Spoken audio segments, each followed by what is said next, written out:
Orc woman hunts a human architect for 7 days, but he planned a fatal trap. Some people hunt for survival.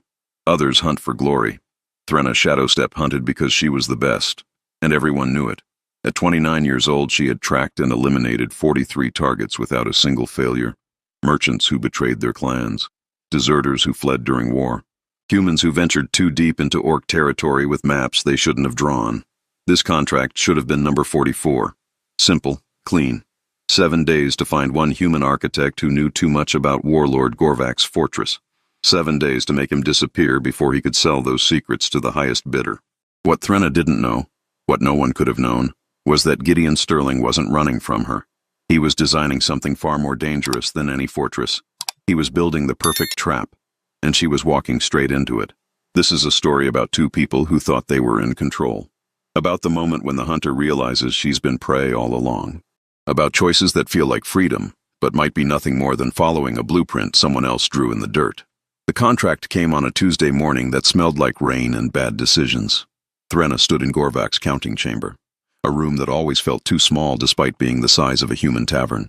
The warlord sat behind a desk made from what used to be a catapult, his massive frame hunched over piles of gold coins.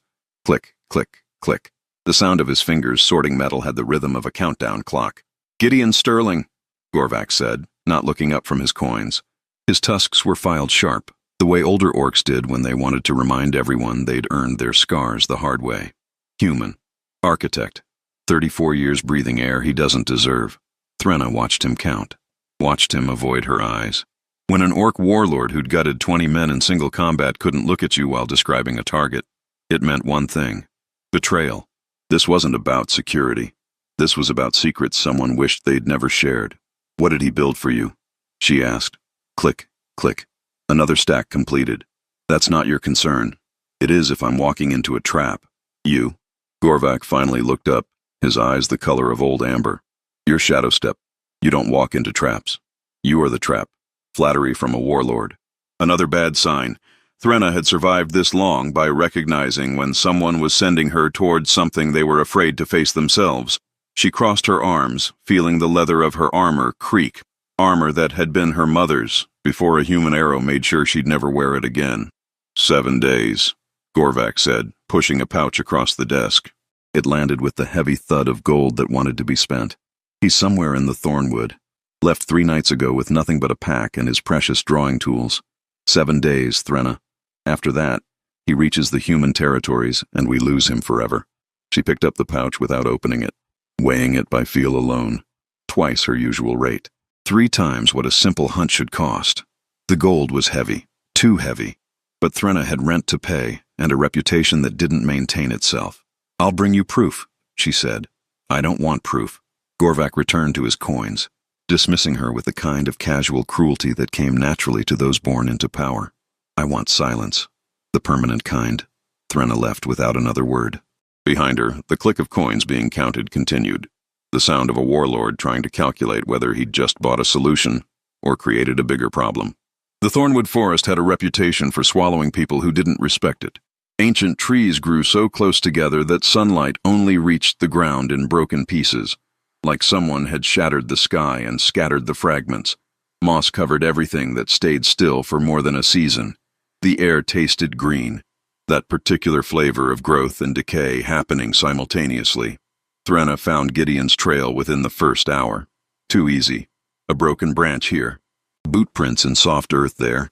A scrap of cloth caught on thorns that practically waved at her like a flag. This was either the work of a complete amateur or someone who wanted to be found. She crouched beside a depression in the ground where he'd rested, pressing her palm against the disturbed leaves. Still warm. 8 hours old, maybe less. For a human on foot carrying supplies, he was making impressive time, not running in panic, moving with purpose, following a route he'd planned. Zograk had taught her to read trails the way humans read books. Her old mentor, silent for 40 years after losing his tongue to a human torturer, could track a sparrow through a hurricane. He'd taught her that every person left a story in their footsteps. The length of their stride told you their mood. The depth of their prints revealed their weight and burden. The pattern of broken vegetation showed whether they were running from something or toward it. Gideon Sterling's story was strange. He wasn't fleeing. He was leading. The first droplets of rain began to fall. Threnna looked up at the canopy, watching water find its way through layers of leaves. Rain would wash away scent trails and soften the ground until tracks became ghosts. She had maybe 2 hours before this became significantly harder. She moved forward, following boot prints that seemed almost courteous in their clarity. Her hand rested on the knife at her belt, her father's blade, iron folded 40 times until it could split hair. She'd killed her first target with this knife, a human merchant who'd been selling orc children to fighting pits. The memory still tasted like copper and justice. The trail led her to a clearing where someone had built a fire. Recently, the stones around it were still radiating heat into the cooling air. Threnna circled the campsite, reading it like Zograk had taught her. One person, no signs of panic. He'd cooked something, fish based on the bones left behind, arranged them in a neat pile, even cleaned his cooking pot. Who stopped to clean cookware when running for their life? Then she saw it, scratched into the dirt beside the fire. A circle, perfect, too perfect to be accidental. And inside it, architectural marks she didn't fully understand. Measurements, angles, notations in a language of lines and numbers. The rain intensified. Within minutes, the drawing would be gone. But Threnna had already seen enough. This wasn't a desperate man fleeing into the wilderness. This was someone who'd planned every step, who knew she was coming, who was leaving her messages. She should have turned back, should have reported to Gorvak that this contract stank of manipulation. But Threnna Shadowstep had never abandoned a hunt in her life. 43 successful eliminations. 43 times she'd been the one who decided when the chase ended. The rain washed away the circle in the dirt. Threnna moved deeper into the thornwood, following a trail that felt less like tracking and more like reading directions someone had written specifically for her. Behind her, in the warlord's counting chamber, Gorvak would still be sorting coins. Click, click, click. The sound of a man trying to calculate whether his hired killer would solve his problem or become part of it. Day 2 arrived with fog thick enough to chew. Threnna woke with her back against an oak tree that had probably seen 100 years of hunters pass through these woods. Most of them were bones now. The forest remembered everything and forgot nothing. She'd made good time yesterday despite the rain. Covered maybe 15 miles through terrain that didn't believe in straight lines. Her muscles ached with the particular soreness that came from climbing over fallen trees and wading through streams that ran fast with mountain runoff. Her armor was still damp, leather trying to remember its shape after being soaked and dried too many times. The trail continued, clear as yesterday, too clear. Boot prints in mud that seemed positioned to catch her attention.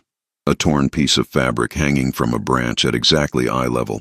At one point she found a cairn. Stones stacked deliberately to mark a path.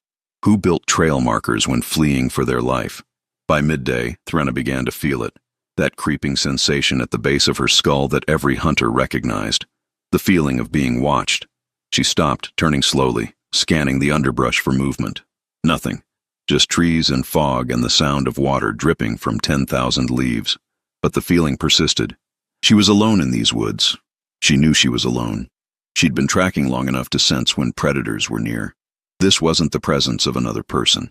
This was something worse. This was the awareness that every step she took had been anticipated.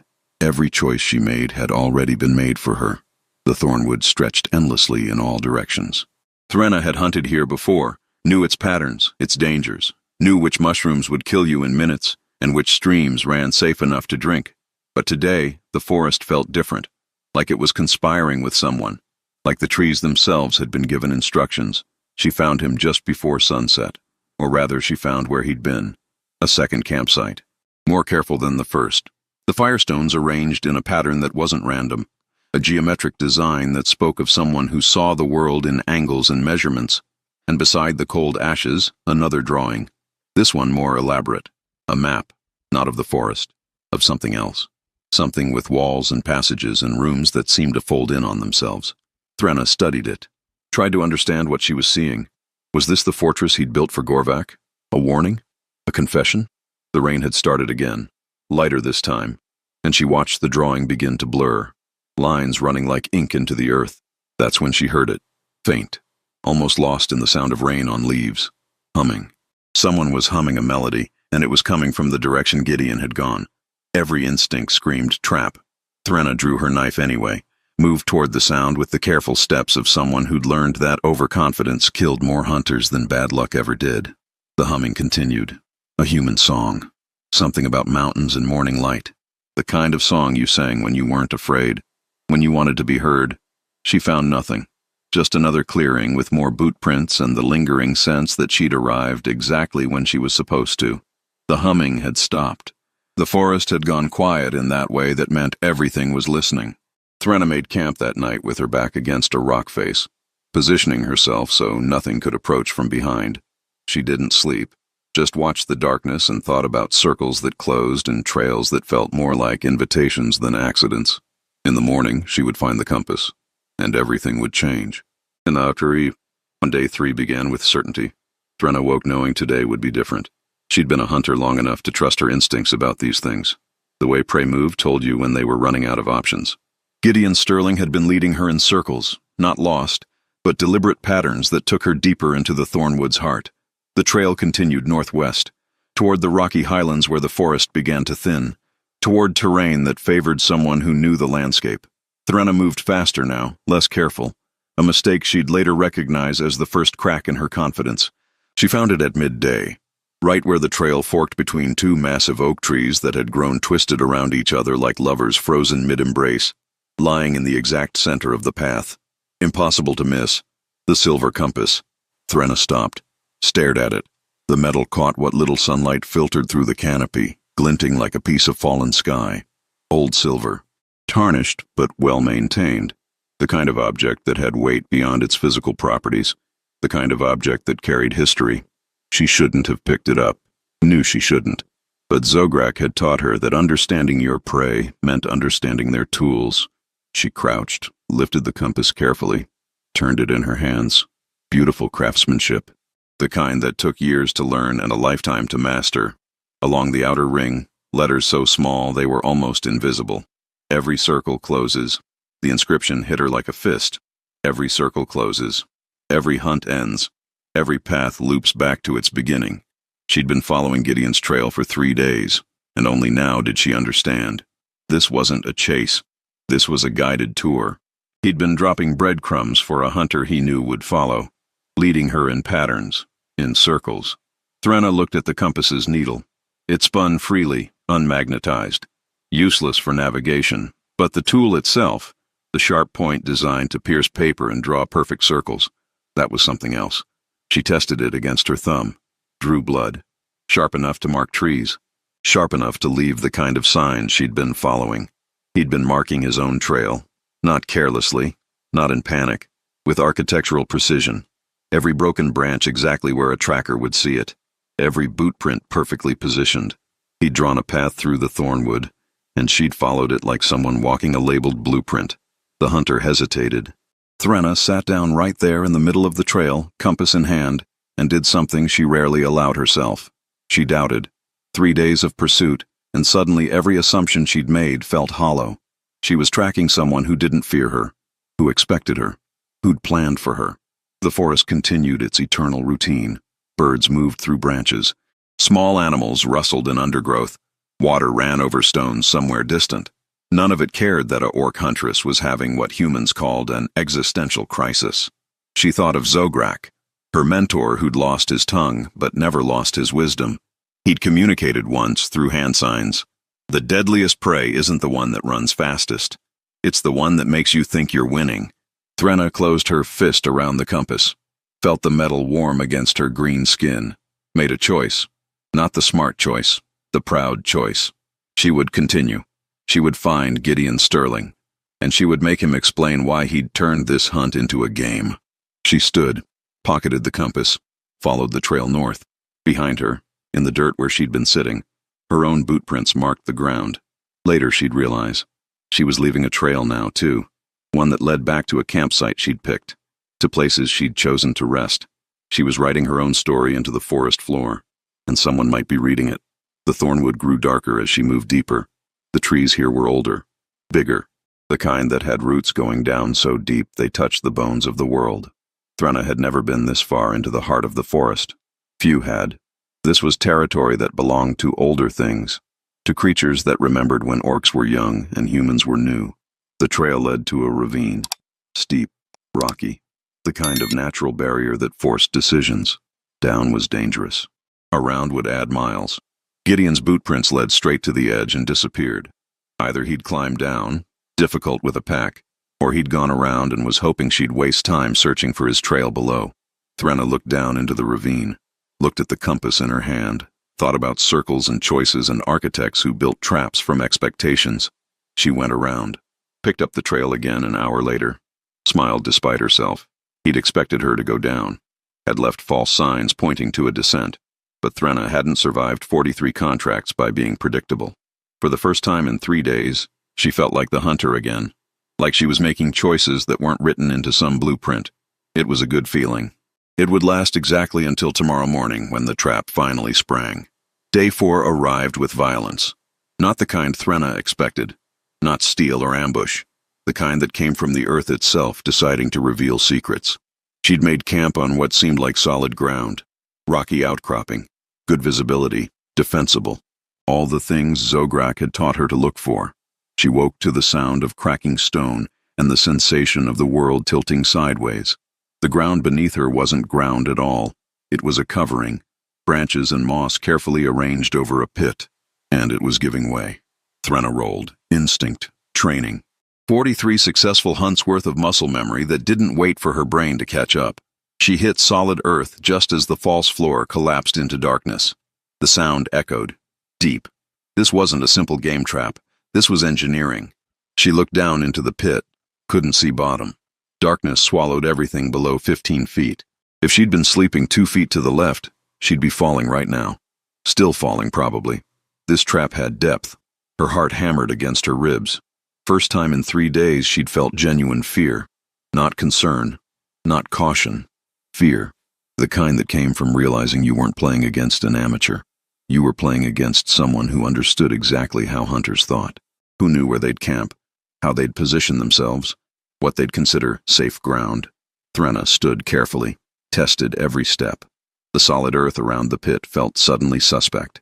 How many more of these were out here? How long had he spent preparing this forest? Days? Weeks? How long had Gideon Sterling known she was coming before Gorvak ever sent her? The questions multiplied.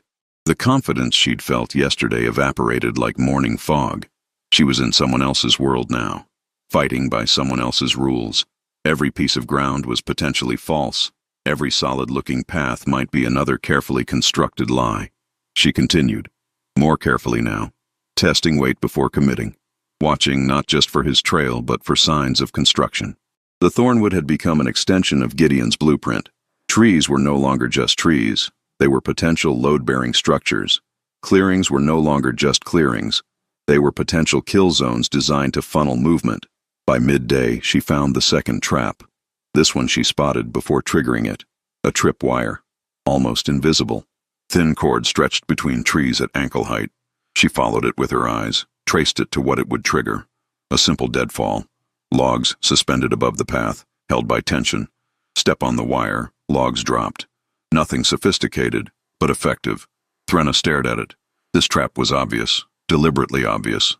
A hunter would see this one, would feel clever for spotting it, would step around it. And she traced that path with her eyes, saw the second tripwire, hidden in the spot where someone avoiding the first trap would step. Clever, she said aloud. Her first words in 4 days. They sounded strange in the empty forest.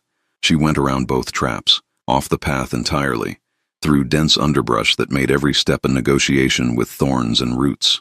It added an hour to her travel time, but she was still alive, still moving forward, still hunting. The trail continued, still marked, still clear. Gideon wanted her to follow, wanted her moving deeper, but now every sign felt like a lie wrapped in truth. Real boot prints that led to dangerous ground. Genuine trail markers pointing toward prepared killing zones. She found his campsite just before sunset. 4th camp. Each one had been progressively more elaborate. This one had a fire pit constructed from stones arranged in perfect geometric patterns. A shelter built against a rock face using branches lashed together with rope. And drawings. Dozens of drawings sketched into the dirt around the camp. Floor plans, elevation diagrams, technical specifications for things she didn't understand. But one drawing was different. This one showed the Thornwood. A map. and on it, marked clearly, positions. 5 locations highlighted. 4 of them she recognized. Her campsites. The places she'd chosen to rest. All marked with perfect accuracy on his map. Threnna felt cold despite the warm evening air. He'd been watching. Or he'd predicted so perfectly where she'd stop that watching hadn't been necessary. Every choice she'd made, he'd known. Every spot that seemed defensible he'd anticipated. She wasn't hunting him. She was following a script he'd written. The 5th mark on the map was ahead, northwest, where the forest met ancient caves that went deep into the mountain, where the thornwood ended and something older began. That's where this was going. That's where he wanted her. She could turn back, report to Gorvak that this target was beyond her capabilities, take the failure, the first of her career, or she could continue, follow the blueprint to its conclusion, see what an architect built when he had a hunter as his material. Threnna touched the compass in her pocket, felt its weight. Every circle closes, every hunt ends, every choice leads somewhere. The question was whether she was choosing or being chosen for. She made camp 50 yards from his site, in a spot not marked on his map. Small rebellion. Probably meaningless. Probably he'd accounted for even this. But it made her feel like she still had agency. Like she still had choices that were her own. That night she dreamed of circles, of compasses drawing endless loops, of trails that led back to their beginning, of traps built from expectation and confidence and the assumption that you were the predator instead of the prey. She woke to dawn in the certain knowledge that today would be the day everything ended, one way or another. The circle was closing. Day 5 brought her to the caves. Not ancient orc caves, carved with purpose and history. These were natural, older than any civilization, the kind of darkness that existed before creatures learned to make light. The trail ended at the entrance, a mouth in the mountain face wide enough for 3 orcs to walk side by side. Gideon's boot prints led straight in and disappeared into shadow. No more marked trail, no more breadcrumbs, just invitation and darkness and the choice to enter or walk away. Threnna stood at the threshold. Every instinct screamed trap. You didn't follow prey into enclosed spaces where they controlled terrain. You didn't enter caves without backup, without light sources, without escape routes. You didn't walk into someone else's design when that someone was an architect who'd spent 5 days proving he was 3 steps ahead. She entered anyway, because turning back meant accepting defeat, meant returning to Gorvak with nothing, meant 43 successes ending with 1 failure that would define her more than all the victories combined. Her eyes adjusted slowly. The cave was wrong, not natural. The walls too smooth, the passage too straight. This had been worked, modified, shaped by hands that understood how stone behaved under pressure. Light filtered in through cracks in the ceiling, not enough to see clearly, just enough to create shadows that moved when she did, just enough to make her question what was rock and what was illusion. The passage descended. Water ran somewhere nearby. She could hear it echoing off stone. The air tasted of minerals and time. Her footsteps echoed, making it impossible to hear if anyone else was moving, if something was following, if someone was ahead. The corridor opened into a chamber, larger, circular, and lit. Torches mounted on the walls burned with fresh fire. Someone had been here recently. Someone had prepared this space. Threnna drew her knife, held her father's blade ready, scanned the chamber. Empty. Just stone and fire and the sound of her own breathing amplified by perfect acoustics. The chamber was a circle. Of course it was a circle. Every circle closes. Hello, Threnna Shadowstep. The voice came from everywhere and nowhere. Echoes made it impossible to pinpoint. Male, human, calm. The voice of someone who'd expected this exact moment. Gideon Sterling, she said. Not a question. The architect you've been hunting for 5 days, though I suspect you've realized by now that you weren't really hunting. You were touring. I'm sorry about the deception. And the traps. I imagine the pit trap this morning was particularly unpleasant. Show yourself. Not yet. I'd like to talk first. And I think you'd like to listen. Because if you wanted me dead, you'd have found me days ago. But you haven't. You've been following my trail, reading my signs, trying to understand, haven't you? Threnna said nothing. Let silence be her answer. I've studied you, Threnna Shadowstep. Read every report I could find about your work. 43 successful eliminations. Never captured, never failed. You're famous in certain circles. The orc huntress who never loses. And I needed someone exactly like you. For what? To tell a story. To prove a point. To break a pattern that's been running for too long. You were sent here to kill me because I know things about Gorvak's fortress. Secrets about how it's built.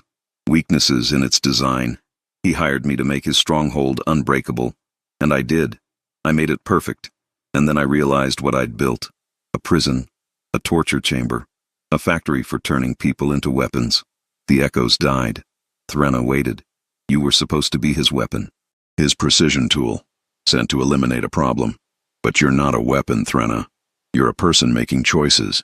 And I wanted to give you one more choice. The most important one. Movement. He emerged from a passage she hadn't seen. Clever architecture making doors invisible until you knew where to look. Gideon Sterling. Human. Average height. Dark hair going gray at temples. 34 years old but carrying himself like someone who'd lived more. No armor. No weapons visible. Just tools. Drawing instruments. And that compass. She realized she had the copy. He held the original. They stood across from each other. Hunter and architect. Orc and human. Two people who'd been circling each other for 5 days, finally meeting at the circle's center. You could kill me now, Gideon said quietly. Complete your contract. Collect your gold. Return to Gorvak as the huntress who never fails. But before you do, I want you to know what you'll be protecting. What that fortress really is. What happens to the people inside it. And then you can make a choice that's actually yours. Threnna held her knife. Studied him. This man who'd led her through the Thornwood. Who'd built traps she'd barely survived. Who'd predicted her moves before she made them. And she asked the question that had been growing for 5 days. Why didn't you just kill me? You had opportunities. The pit trap. The deadfall. You could have made any of them lethal. Why let me live? Gideon smiled. Sad, tired. Because I'm not trying to win, Threnna. I'm trying to wake you up. You're the deadliest hunter in the territories. And you're working for a monster. I needed you to see that. To choose differently. To break the circle. The chamber fell silent. 2 people. 2 choices. And the weight of what came next, sitting heavy between them like the mountain above their heads. I built it, Gideon said, and his voice carried the weight of confession. Every stone, every passage, every cell. Gorvak's fortress isn't a stronghold. It's a machine designed to break people. Threnna didn't lower her knife. That's not my concern. You took payment. You built what he asked. Now you want to betray him because you developed a conscience? No. I want to stop him because I finally understand what I enabled. Gideon set down his compass. His original. The one that matched hers. Come, I want to show you something. Then you can decide. He led her deeper into the cave system. Through passages that showed signs of recent work. Fresh tool marks. Cleared rubble. This wasn't just a hiding place. It was a project. And as they walked, Gideon talked. Gorvak hired me 3 years ago. Promised a fortress that would protect orc clans from human expansion. I believed him. Thought I was helping. The pay was generous. The challenge was interesting. I spent 2 years designing something beautiful. Something perfect. They entered a chamber filled with drawings. Not sketched in dirt. Proper blueprints on parchment, pinned to walls. Detailed floor plans. Structural diagrams. And as Threnna's eyes adjusted, she saw what they depicted. A fortress, yes, but also cells, interrogation rooms, chambers designed for pain, architectural specifications for maximizing suffering while minimizing escape. I realized too late, Gideon continued. The protection Gorvak wanted wasn't defense. It was control. Those rooms I designed? They're filled with orcs who questioned him, who disagreed with his wars, who wanted peace instead of expansion. Your own people, Threnna. Locked in beautiful cells I crafted to be inescapable. Threnna moved through the chamber, studying the blueprints. Her hands shook slightly. Not from fear, from recognition. She knew Gorvak was brutal. All warlords were. But this was systematic, industrial. Architecture turned into oppression. Why should I believe you? She asked. Because you already do. You've been questioning this contract from the beginning. You knew something was wrong when Gorvak wouldn't look at you while describing the target.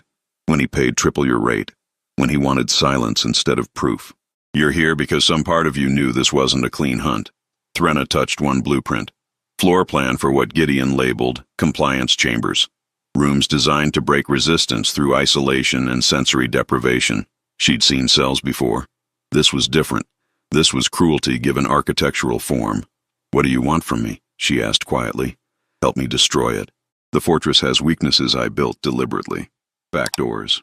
Structural flaws that look like design choices, but are actually sabotage. I spent my last 6 months there making sure it could be brought down, but I need someone inside. Someone Gorvac trusts. Someone who could get close enough to trigger the collapse. You want me to betray my contract. I want you to complete a different contract. One with yourself. One where you decide what kind of hunter you want to be." Threnna turned to face him. This human who'd led her through 5 days of traps and tests. Who'd studied her so thoroughly he could predict where she'd camp. Who'd known exactly how to make her question everything. "This whole chase," she said. "The trail, the compass, the traps. It was all theater. You were teaching me. Showing me what it feels like to be manipulated by someone who understands you. Making me experience what those orcs in Gorvac's cells experience." Gideon nodded. "Every choice you made was real, but the context was designed. I wanted you to understand what it means to be a tool in someone else's plan, to be used.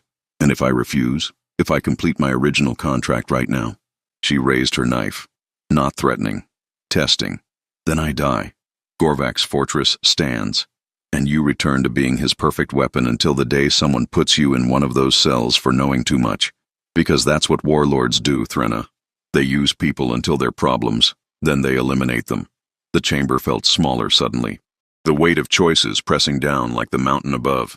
Threnna thought of her 43 contracts. Clean eliminations, simple moral calculus, bad people removed from the world. But this was different. This was choosing sides in a war she didn't fully understand. Betraying a warlord. Becoming hunted instead of hunter. "How do I know you're not manipulating me now?" she asked. "You don't. You'll never know for certain. That's what makes this a real choice. I've shown you the evidence, told you my story. Now you have to decide what truth you believe, what kind of orc you want to be, what legacy you want beyond 43 bodies." Silence filled the spaces between them. Threnna looked at the blueprints, at the chambers designed for breaking people. At architectural genius turned toward darkness.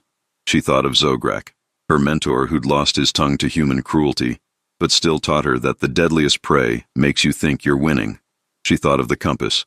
Every circle closes. Every choice leads somewhere. "If I help you," she said slowly, "if I go against Gorvac, I become a traitor. I lose everything. My reputation, my contracts, my life as I know it. Yes, but you gain something else. The knowledge that you stopped being a tool and started being a person who makes real choices, even if those choices destroy you." Threnna studied this human architect. This man who'd spent 5 days teaching her what it meant to be manipulated. Who'd shown her the difference between following a trail and walking a blueprint. Who'd brought her to this moment in a cave deep underground where every option felt like falling. She made her choice. The one Gideon had been designing for. The one she hoped was truly hers. "Show me the weaknesses," she said, lowering her knife. "Show me how to bring it down." Gideon's expression didn't change. No triumph, no relief, just acknowledgement. "Thank you, Threnna Shadowstep, for being the person I hoped you were instead of the weapon Gorvac tried to make you." They spent the next hours going through blueprints. Gideon explained structural weaknesses, load-bearing pillars that weren't, support beams designed to fail under specific stress, a fortress that looked indestructible but was actually a controlled demolition waiting for its trigger. "It'll collapse from the inside out," Gideon explained, his finger tracing support structures on the plans. "If you can reach this central pillar, here in the main hall, and remove this keystone, the entire eastern wing comes down. Chain reaction. The fortress doesn't explode. It folds in on itself. Anyone inside has approximately 12 minutes to evacuate. And Gorvac? His private chambers are in the eastern wing. He'll either run or be buried. Either way, his power ends." Threnna memorized the plans, studied the architecture. She'd been inside Gorvac's fortress twice before, knew its general layout. With these details, she could navigate it, could reach the keystone, could bring it down. "When?" she asked. "Tonight. He'll expect you back in 7 days. You're early. He won't have his guard fully up. It has to be now, while surprise is still possible." Threnna nodded, looked at this human who'd changed everything. "What about you?" "I stay here. If you succeed, I'm a traitor who helped destroy a warlord's seat of power. I'll be hunted by every orc clan loyal to Gorvac. If you fail, I'm already dead. Either way, This cave becomes my home for however long I last. That's not much of a life. No, but it's one I can live with. That's more than I could say before. They stood together in silence. Hunter and Architect, two people who'd spent 5 days circling each other, now facing the same direction. Threnna reached into her pocket, pulled out the duplicate compass, set it beside Gideon's original. Every circle closes, she said. Yes, but we get to choose how. The fortress looked exactly as Threnna remembered it. Massive, imposing, beautiful in the way that violence could be beautiful when given form and structure. Stone walls that had been designed to last centuries, gates that could withstand siege weapons, architecture that declared permanence and power. She approached at dusk, not sneaking, walking openly. The guard who challenged her, an orc named Brock she'd shared drinks with, nodded recognition. Shadow Step, you're back early. Warlord said 7 days. Found him faster than expected. Where's Gorvak? Counting chamber. Where else? Brock grinned, showing filed tusks. That orc loves his gold more than his own children, which is probably good since he sold 3 of them to fighting pits last month. The words hit Threnna like a physical blow. Sold his own children. She'd known Gorvak was brutal, hadn't let herself think about what that meant, about what kind of person she'd been working for. She walked through corridors she'd walked before, but now she saw them differently. These weren't just hallways. They were Gideon's blueprints made real. Every stone placed with purpose. Every angle calculated. Architecture that looked solid but contained its own destruction, waiting patiently to be triggered. The central hall was exactly where the plans showed. Massive. The pride of Gorvak's fortress. A ceiling held up by pillars that seemed capable of supporting the sky itself, except one pillar, the one Gideon had marked, the one that looked like all the others but wasn't. The keystone hidden in plain sight. Threnna moved casually. Just another member of the fortress staff. She carried her pack, the one she'd used during the hunt, tools inside, small hammer, chisel, the implements she needed. The hall was empty. Most of the fortress gathered for evening meal. Perfect timing. Gideon had even predicted this. She approached the pillar, started working. The keystone was disguised as decorative element, but under the stone facade, softer material. Wooden framework that looked like stone but burned. Structural weakness masked as architectural detail. She worked quickly, efficiently. Removed the keystone piece by piece. The pillar began to groan. Subtle, but she heard it. Stone settling. Weight redistributing, chain reaction beginning. What are you doing? The voice behind her was cold, familiar. Gorvak. Threnna turned slowly. The warlord stood in the doorway, flanked by 2 guards. His eyes, old amber, full of calculation, studied her with the intensity of someone reviewing a bad investment. Completing my contract, Threnna said calmly. By destroying my fortress? By making a choice that's actually mine. Understanding flickered across Gorvak's face. Then rage. Pure, absolute. The rage of someone who'd controlled everything, suddenly realizing control was an illusion. The architect. He turned you. That human convinced you to betray your own kind. No. He convinced me to stop betraying them. Your cells, Gorvak. The ones this human built. They're full of orcs. Our people. Ones who questioned you. Who wanted peace. You're not protecting orc clans. You're building an empire on their bones. Above them, stone groaned. Louder. The central pillar shuddered. 12 minutes, Gideon had said. 12 minutes for evacuation. The chain reaction was irreversible now. You'll die too, Gorvak said. This whole structure will collapse. Then we die together. Warlord and weapon. Seems appropriate. Gorvak lunged, not at her, at the pillar, trying to stop what she'd started. Trying to reinforce. But you can't reinforce a controlled demolition once it begins. Threnna grabbed him, not to fight, to hold, to make sure he felt every moment of his fortress falling. The guards ran, smart enough to recognize structural failure, to know that loyalty wasn't worth burial. Threnna heard them shouting, evacuation orders, warning cries, people fleeing. Let go, Gorvak snarled. No, you built this. I helped you. We both created this nightmare. We should be here when it ends. Stone cracked, loud as thunder. The central pillar split. Above them, the ceiling began its inevitable collapse. Not explosive, controlled, folding inward exactly as Gideon designed. Beautiful even in destruction. Architecture acknowledging its own flaws and accepting them. Threnna released Gorvak, ran. Not because she wanted to live, because dying in his fortress felt too much like letting him win. She sprinted through corridors already buckling, jumped over cracks opening in floors, felt walls shudder and shift. The fortress wasn't exploding. It was surrendering, giving up its permanence, returning to the earth it was built from. She made it outside with seconds to spare, collapsed in the courtyard just as the eastern wing folded completely, watched Gorvak's seat of power become rubble, watched orcs streaming out, many from sections she hadn't known existed. From those cells Gideon showed her, prisoners freed by destruction. Not everyone made it. She saw bodies pulled from wreckage, heard screaming, smelled dust and blood and the particular scent of stone that had held weight too long. Victory always cost, always. Gorvak emerged from the ruins, bloodied, enraged, still alive. He saw her, saw what she'd done, saw his power reduced to broken stone, and realized exactly who to blame. "You destroyed everything," he said. "No, I destroyed what you built. Everything that mattered was already destroyed. I just made it visible." He would have killed her, would have made her death last days. But the freed prisoners, the orcs she'd helped escape without meaning to, they surrounded him. They remembered who put them in cells, who sold their children, who turned architecture into oppression. Gorvak disappeared into a crowd of people he'd broken. Threnna heard screaming, looked away. Some circles closed violently. She walked away from the ruins, from her 43 successful contracts and one final betrayal that felt more like honesty. Walked back toward the Thornwood, toward caves where an architect waited to learn if his design had worked. Oh, Threnna found Gideon exactly where she'd left him, in the cave, surrounded by blueprints of destruction. He looked up when she entered, studied her face, said nothing. "It worked," she confirmed. "The fortress fell exactly as you planned. Gorvak, won't be a problem. And you? I'm a traitor now. Can't go back to hunting. Can't work for warlords. Can't do the only thing I've ever been good at." She sat down, felt exhaustion hit all at once. 43 successful contracts, one failure that destroyed everything. Not failure, choice. Same thing sometimes. They sat in silence.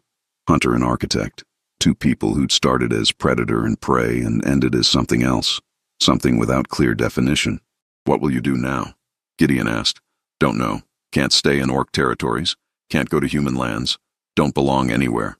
She pulled out the compass, his duplicate, the one he'd left for her to find. "Every circle closes, but I don't know where mine goes from here." Then draw a new circle, bigger than before. One that doesn't loop back to the beginning. "You make it sound simple. It's not, but it's possible. You stopped being a tool, Threnna. Now you get to discover what you are when you're not following someone else's blueprint."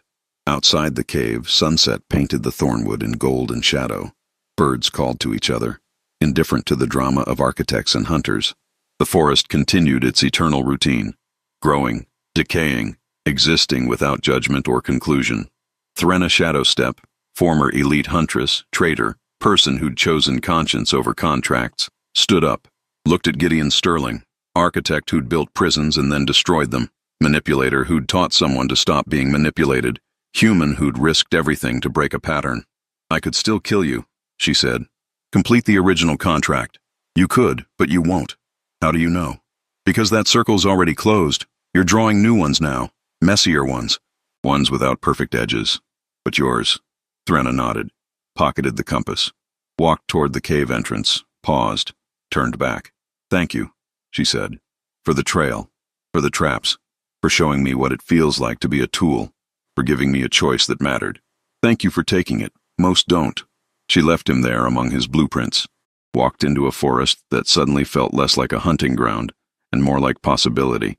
She had no plan, no contacts, no safety net, just the knowledge that she'd stopped following trails other people marked and started choosing her own path. It wasn't a happy ending. Threnna had lost everything she'd built over 43 contracts, had made enemies of powerful orcs, had no way to make a living, had chosen morality over survival and would probably pay for it. But it was her ending, her choice, her circle, drawn with hands that finally stopped being tools and started being human. No, started being hers. That was better than human, better than orc, just hers. Behind her in the cave, Gideon Sterling looked at his blueprints one more time, thought about the fortress he'd built and then destroyed, about the huntress he'd manipulated into freedom. about whether changing one person's path meant anything in a world full of warlords and weapons. Maybe it did, maybe it didn't, but he'd chosen to try, and Threnna had chosen to change. That was two circles closing in unexpected directions. Two people deciding their architecture included door instead of just walls. In the forest, Threnna walked until stars appeared through the canopy, made camp, started a fire, thought about tomorrow and the tomorrow after that, about what hunters did when they stopped hunting, about building instead of destroying, about choosing again and again every day who to be. The compass was heavy in her pocket. Every circle closes. True, but you could choose what center to circle, what axis to spin around, what mattered enough to keep orbiting. She'd find out, day by day, choice by choice, circle by circle, and that would have to be enough. Threnna made a choice in that cave. A choice that cost her everything she knew but gave her something she'd never had, the freedom to decide who she wanted to be. Now it's your turn to make a choice. If this story moved you, if you felt the weight of Threnna's decision, if you believe that stories about impossible choices and characters who break their own patterns matter, then subscribe to Orcbound Tales. Because every week, we bring you stories about orcs and humans facing the kind of decisions that define who they really are. Hit that subscribe button. Join a community that believes the best stories aren't about perfect heroes, they're about broken people choosing to be better. And leave a comment telling us, if you were Threnna, would you have made the same choice? Would you have destroyed everything you built for a chance to build something new? We want to hear your story. Because every circle closes, but you get to choose how.